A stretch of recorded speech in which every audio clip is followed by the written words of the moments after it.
What's going on, everybody? It's Dot Bets. We're checking back in. We got the week 18.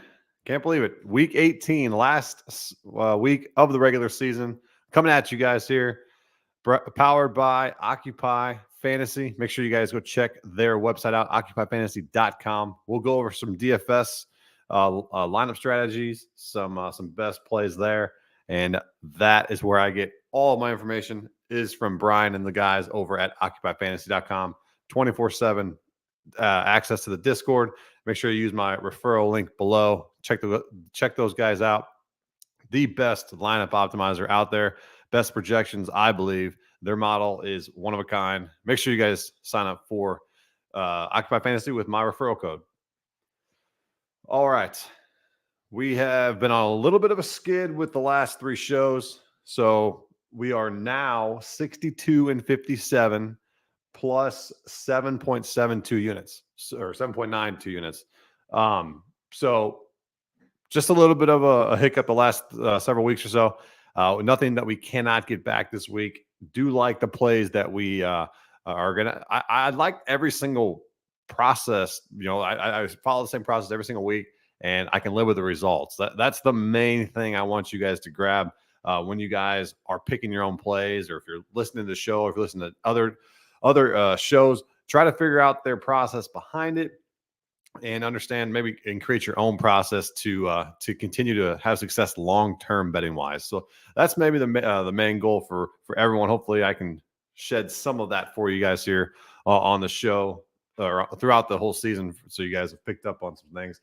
Really wish for the Discord, Mike Pittman, man, he had 3 catches. We had the same game parlay in the Discord.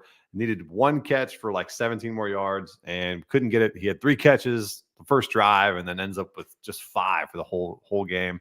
Ended up having a 6+ reception. So that was a little frustrating. But today is a new day, and it is the preseason week 18 for the NFL. It's a wild one. You got to know who's playing for what. I'll briefly go into that. I'm sure if you guys have tuned in to this show, you've probably got a good idea of what's going on with most of these teams and who's playing for what and who truly isn't playing for anything. But yeah, let's if you guys are new here, we'll go over DFS first, top stacks and some typical slate notes and who I like the best. And then we roll into a spread play, a total play, and then we go 3 props, which we have for we use the AccuProp radar for that. And then we'll do a pick to click anytime touchdown play of the day. And then we will go with a anytime touchdown parlay to end the show. And I like the 3 guys that I picked. The 3 guys that I picked, I'm certain that they're going to score. I'm pretty certain. All right. So on the DFS landscape this week, we got a bunch of games that don't mean much. So you can play like bits and pieces from those. I know it's the whole week 18 incentive stuff, but I got to tell you guys, the books are just way ahead of you guys. And if you guys think like last night, Dalton Schultz needed like 6+ receptions for something, and I think he ends up with 5. They truly, it's tough to get ahead of these books. And I get that, Hopkins today, they have his total. I think he needs like 49 yards. His total receptions is like 63.5. So they're like, I think it's a great line from the books, because then are people going to play the under? Are people going to play the over? Most people are going to play the over. Then he ends up with just 55, and then they cash. So it's just a really good. You just got to remember, like the books have all this information as well. So don't think you have some type of edge on them whatsoever. All right. So the 3 stacks I'm going with. So Dallas somehow got in here. I'm looking at it more and more. And I'm like, how am I going to go with the Cowboys this week? I don't think they're playing for much. And it ends up being that they got to win to secure the second seed. So maybe they don't play all their guys a whole game. But I got to think that then the reports came out that McCarthy, could be fired if stuff happens. So, I mean, I feel like they're going to take care of business. And I think it's just making sure, Jerry's just making sure, hey, let's go into the postseason on a high. I highly doubt mean, they're 13-point favorites. So if you're that is my top stack. So I'm going to go with the Cowboys as my top stack, but don't have to 3-by-1 it. You can just go 2-0 or 3-0, and that's totally fine here. Probably play Ferguson, Lamb, and Cooks and leave it at that. If you want to go Pollard, you can, but he just doesn't get as much in the pass game for me to like that at all. And if you want to bring it back with somebody, I want to say it's Terry, but I think I'm going to go with Curtis Samuel. He's been a lock for the whole season. There's a really good run back for the Commanders as they get down by double digits every single game. Second stack, we're going to go with one of my favorite plays. This is an actual play for that I'll go in detail with shortly, but I'm gonna stack that Vikings Lions game, and that total's been rising. It started at 43.5, and now it's at 46.5, and 46 at some books. And that's a game where the line, man, everybody, Dan Campbell is going to come out in a rage of fury, and I'm so excited to watch that. So I think the Lions, I think they have to, if they win and Cowboys lose, I think they can swap. But for the Vikings, they don't really have much to play for, but they're gonna play spoiler, and that's what I always have to remind myself in Week 18. Like, these guys are still going to continue to play. You saw, the Ravens yesterday. The Ravens played incredibly hard with their backups, even though the Steelers had everything to play for to keep their chances alive. It was a close game throughout. So don't think that someone's just going to lay over in these weeks whatsoever. But this Vikings-Lions game definitely is going to have some fireworks. I prefer the Lions side, stacking it 3-by-1 or 3-0 or 2-0, but I can go either way. I'd just rather have Goff at home than Mullins on the road. Then bring it back with Justin Jefferson. Without TJ Hawkinson, you can bring it back with Addison as well. But I'm good with the Lions stack here. Amon-Ra, Laporta, Gibbs. You can throw Montgomery in there if you like. I'd probably stay away from him just because he doesn't get as much receiving yards. I'd probably play Gibbs in a high risk situation. And then my last stack, we're going to go to NFC North. Very, very great game. And this is going to be another play for me, which will be out here shortly. The Bears-Packers game, that total is at 46. That keeps going up. I mean, I believe the Packers' last 6 games have all gone over. And the way that only thing I'm really skeptical about this game is that the Bears on the road, and they play a lot better at home. They average like 25 plus points per game at home, but on the road, it's like in the teens. So you gotta, if I'm stacking this game, I'm stacking the Packers side with at home. Jordan Love's been playing very, very well. I absolutely love to see this kid's progression this entire season. Because it was really good to start off, and then probably right in the middle, everyone's like, this guy's not going to be worth a damn. And then he shoots up again. So it was really, really impressive to see from Jordan Love. But if I brought it back with anybody from the Bears, you got DJ Moore, obviously, and then you have Cole Kmet. I think he's a go. I'm pretty sure he's a go. But yeah, DJ Moore is probably my favorite, obviously. And then what I like about the Packers here, you have Aaron Jones, who is going to be without AJ Dillon. Plug him in. You can probably just lock put him, man. He's going to have a great day. And then you can play some cheaper receivers for him. I think Watson is going to be back. We're going to check the actives when they come out. And then you got Reed, then you got Wicks, you got all these good receivers. So just remember, you can stack this Packers team 2-1, 3-1, or 2-0, 3-0, whichever way you put it. So Dallas stack, Detroit stack, and then a Green Bay stack, and you can bring it back with each one of their opponents. So, but general thoughts on this slate. So you're going to have, the 2 cheaper running backs that are going to own a lot of the ownership. You got Jordan Mason for the 49ers, who's probably going to be a lock in a lot of people's lineups. I think it's like 4,600. And then you have Zamir White once again against the Broncos defense, who's going to have another full workload. But yeah, you got some good matchups. You got James Conner's in a really good matchup with the Seahawks. You can vice versa that with Kenneth Walker coming back. There's just I'm probably staying clear of that Browns Bengals game. I know there's just not much to play for there. I'm probably staying clear of that Jets Patriots game. That total is going anywhere from 28.5 to 29.5. I mean, it's currently at 29. That's the lowest I've seen in a while in the NFL. You could, a sneaky play here is the Buccaneers. Even though I like the Panthers today, I like the Panthers to be competitive, so that's a good sneaky stack. I know it's only 37 game total, but the Bucks have a lot to play for. Obviously, they got to win, and then the Falcons Saints matchup is going to be a playoff game. Winner ends up getting it if the Buccaneers can lose. So that 42 matchup, I prefer the Bucks in a sneaky shootout there. I'm trying to think if there's any other one.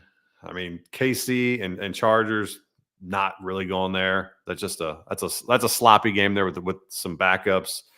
Then you also, obviously you got Sunday night. So Sunday night plug from Occupy Fantasy. Make sure you guys check out them. They'll have that out probably midway through Sunday afternoon, and that's going to be the big game for the AFC East this evening.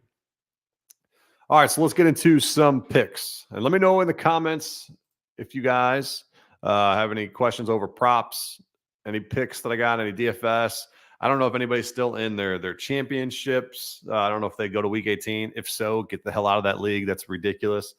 You shouldn't be playing anything at all in week 18, just with how many people sit out. I couldn't imagine that. I would be so pissed. So, all right, I prefaced this game before. We got the Packers Bears games, and for the record, a lot of times the scenario, the teams that have to win don't necessarily always win, and a lot of teams play spoiler here. So, in this case, we're getting a key number, so I got to go with the Packers here. It's all on the number. Packers -2.5. -118. It's been fluctuating this morning, so make sure you can wait on it. But if it went to like 3.5, I would advise you to take the Bears. Because I think this is going to be a close game. I think the number is key here, but Packers -2.5 is the way to go because obviously it's winning in for the Pack. If the Rams lose, I believe they can get to the 6th seed, and if the Rams win, they're just automatically in the 7th seed. But overall, this Bears team, like I said, plays better at home. Their only 2 road wins are against the Commanders and the Vikings, who had Josh Dobbs. So I'm not saying that the Bears are frauds. They've played significantly better as of late, but this Packers team is absolutely rolling at the right time. They're playing. Jordan Love is playing at a high level. I think they're getting healthy. The X factor here is Aaron Jones being ready to go. Dylan is hurt. Like I said, Aaron Jones is the X factor of this team. With him, they can run the offense that LaFleur wants to run. So Packers getting under a key number here of 3. I like this position. I'm not afraid of all the historical stats that say take the team that has nothing to play for because they cover a majority of the time. A lot of those times, I believe, are with higher spread totals. So correct me if I'm wrong there, but I would assume that's the case there. And then they just keep the game a lot more close than normal. But this line's good. And I think the Packers -2.5 is the way to go here. All right. Talked about this as a stack of the week. And for good measure, this Vikings Lions game over 46. We're going to be working here with the Lions team who averages 30 plus points at home. And you got a fired up Dan Campbell. I think he's going to play it smart for an instance, but he's still going to make a statement. I think they come out playing hard, and I also think that this Vikings team, a lot of them are, Mullen's still playing for a job in the league, and you have a lot of those guys. Madison's still playing hard. They're all going to be wanting to play spoiler as well. So this line's close. 4. I think it's like -4 +4. But overall, it just comes down to a lot of explosive plays by both of these teams.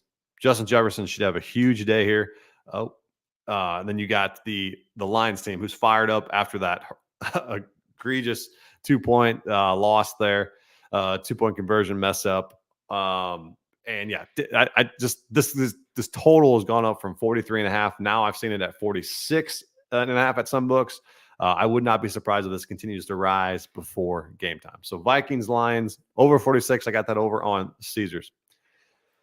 And as always, we are going to go with a 7-point teaser. We give these out to subscribers. If you have not subscribed yet, make sure you guys use the link below to join the Discord for all of my picks from NBA to NFL.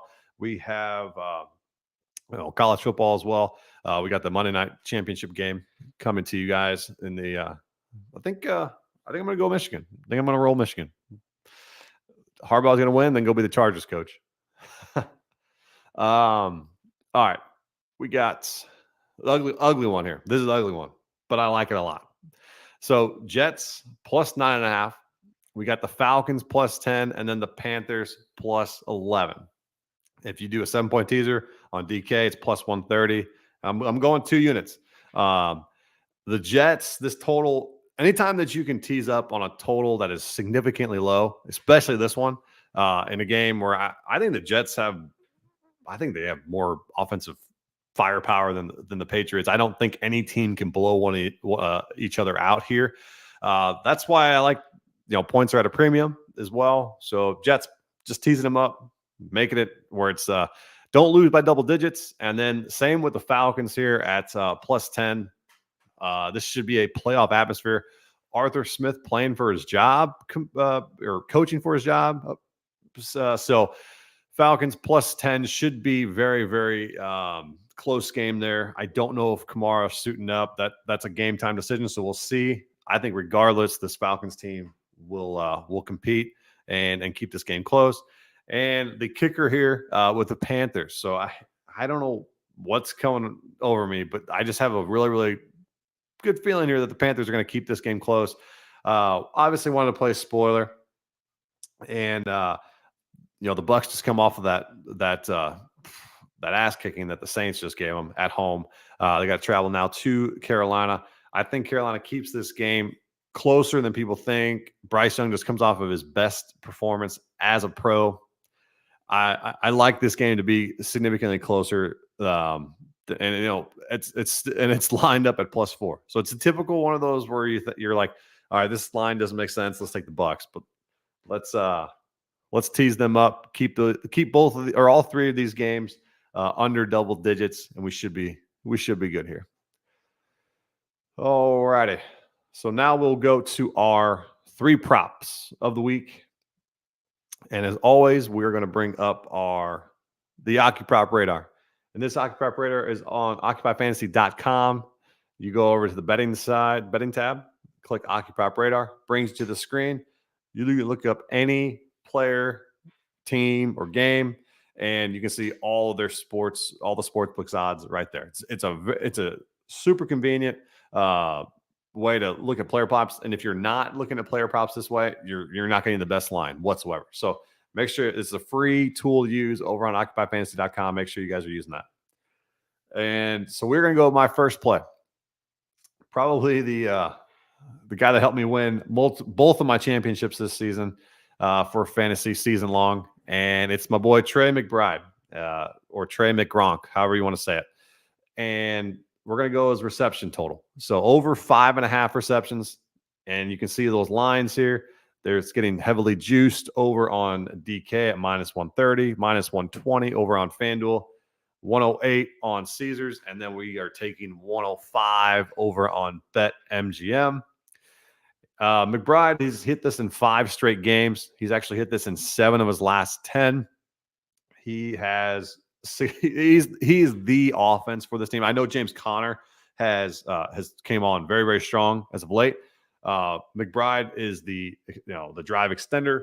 You have Kyler Murray targeting him at a high rate. He's averaged 8.5 targets in his last 10 games. So the last 5 that he's hit. So he's got 9, 11, 8, and his last one was 7. So and that was And that was a game where they fed Connor. I don't think that's going to be I don't think that's going to be the full case here. They're going to have to throw the football, especially against Seattle, who isn't that particularly great against tight ends. So McBride, obviously, he's really their wide receiver one throughout the season with Hollywood Brown gone with that heel injury. McBride should have plentiful here. He's gotten 7, 8, 10, 6, and 6. So even these last 2 weeks that I wouldn't say he's featured, he's still getting past this reception total. I think he has a big game today. I'm going to include him in a couple of my anytime touchdown parlays. He's bound to hit one. He hasn't scored in 3 straight games, and just his offensive presence in this offense, I gotta believe he can get in. Hopefully, they give it to him on to reward him for a hell of a season that he's had this year. All righty, so let's get to the other one. And this one, man, I was a little skeptical doing because it was until I did a little bit more digging into if the Cowboys are going to play all their guys for the entirety of the game. And you know what? I still was a little skeptical on it. And I just said, you know what? Let's do the longest reception here for CD. So you can see the total here on the OccuProp radar. It's minus 120 throughout. Actually, so this one just changed. So these are all 28.5 before, and this one was 27.5. So you can definitely take minus for minus 120 over on DK or BetMGM, whichever one you'd like. For the reasoning for this, we got a Commanders team that's let up 9 30+ receptions in the last 3 or 4 weeks, and a lot of people just go deep on these guys. And we've been targeting the Commanders secondary all season long, and this is a game where if we don't know if CeeDee Lamb's going to be in all game, his props seem like he's going to be playing all game. He's 7.5 over under reception total. He's around 95.5 for his total for his receiving yards, or 92.5 or 95, 92.5 here, 6.5. So this went down a little bit. To score a touchdown is where everything kind of points to signs that he's playing all game. So if he doesn't, I'm still going to go with this route because I think this is the way to cash this one. He's hit this in 2 straight games. Obviously, he had that 92 yard bomb last week, but he also had like a 22 and a 28 and like a 31 as well. He had like 400 yards receiving last game. Then the week before, he had 49 against the Dolphins. So I think we can get a big play here from CD to go for 28.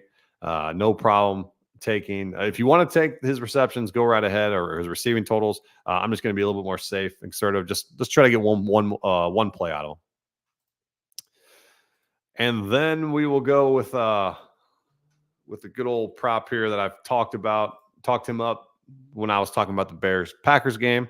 And I've talked about him being the X factor of this offense. And that is Aaron Jones. Over 88.5, basically total yards, rush plus receiving yards. If we pull up the OccuProp radar, you have him over 88.5, minus 114 over on FanDuel. It's actually 85.5 if you have points bet. I don't have points bet. Don't shame me. And then you got Caesars and BetMGM 91.5. So very, very wide range of outcomes here throughout the 4 sports books. I don't know why, but DraftKings does not have a lineup. But I'm taking this over on FanDuel, 88.5. He should be a huge, huge part of this offense. Once again, I know the Bears have been very good against the run. And last week I was really upset with Aaron Jones because I needed him to have 3 receptions and he had 0. But the Bears give up the most receiving yards and the second most receptions to the running back position. If this somehow becomes a trailing game script,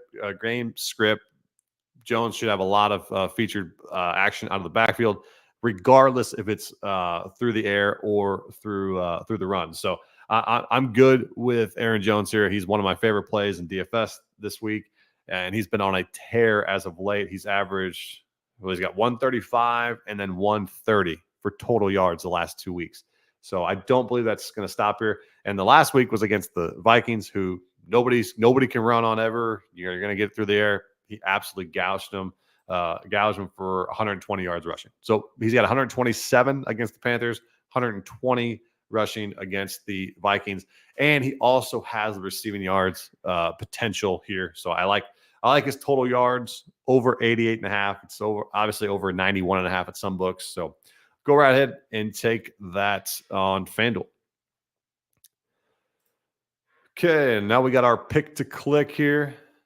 Let's get it's kind of I feel like I'm picking it pretty easy pick here, but I'm still going with it.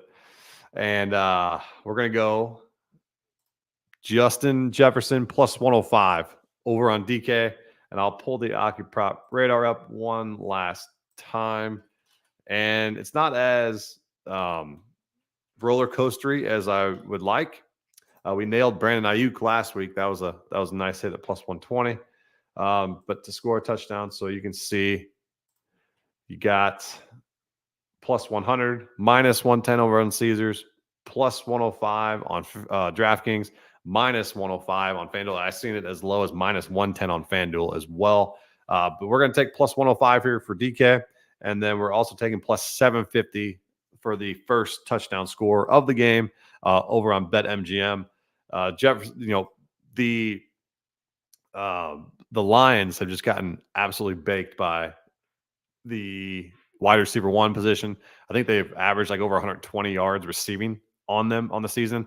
And as well, Mullins, there's no Hawkinson. Mullins came into that game, I think the second half last week, and he absolutely peppered Justin Jefferson. He should continue to do so, especially in the red zone. This Lions team is a pass funnel defense. They're going to let you do it. They don't let you run on them.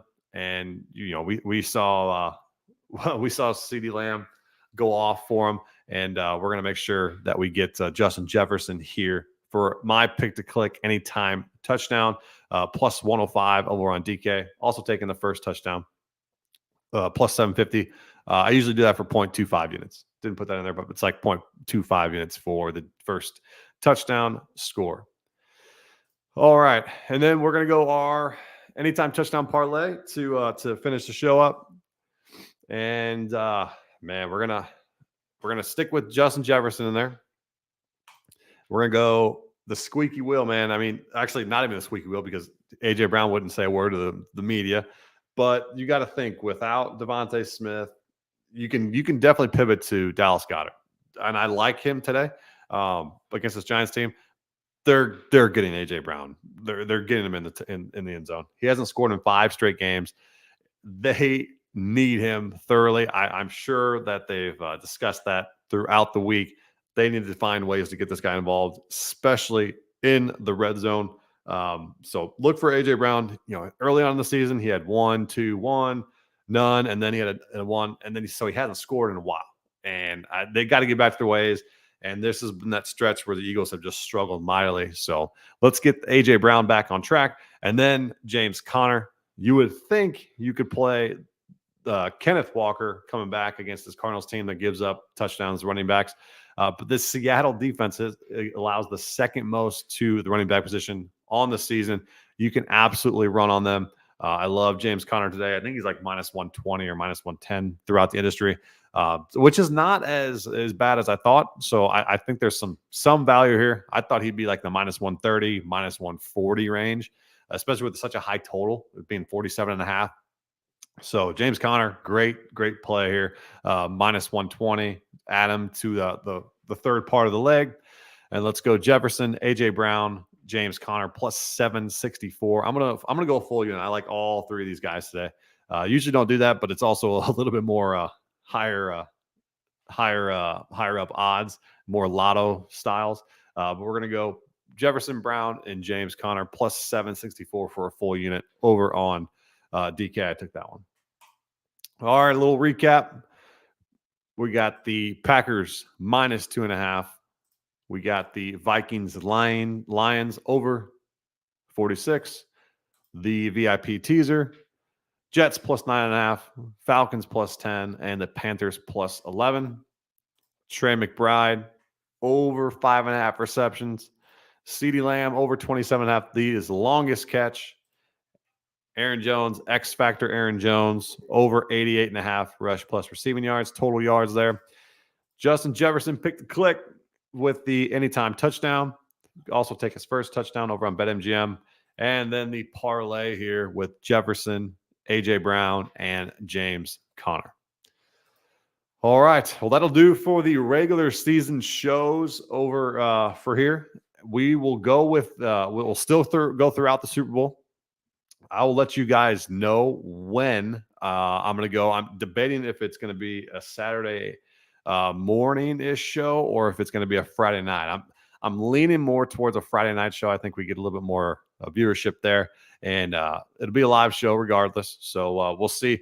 But for the division or for the wild card, divisional, and then conference, and then into the Super Bowl. So we'll let you know. We'll put it out on X or Twitter, however you want to say it. And we'll go from there. But from me to you, let's get a profitable week 18 in the books. Get back on track. Let's get to double-digit profits for the regular season. I appreciate you guys tuning in. We'll see you guys next week.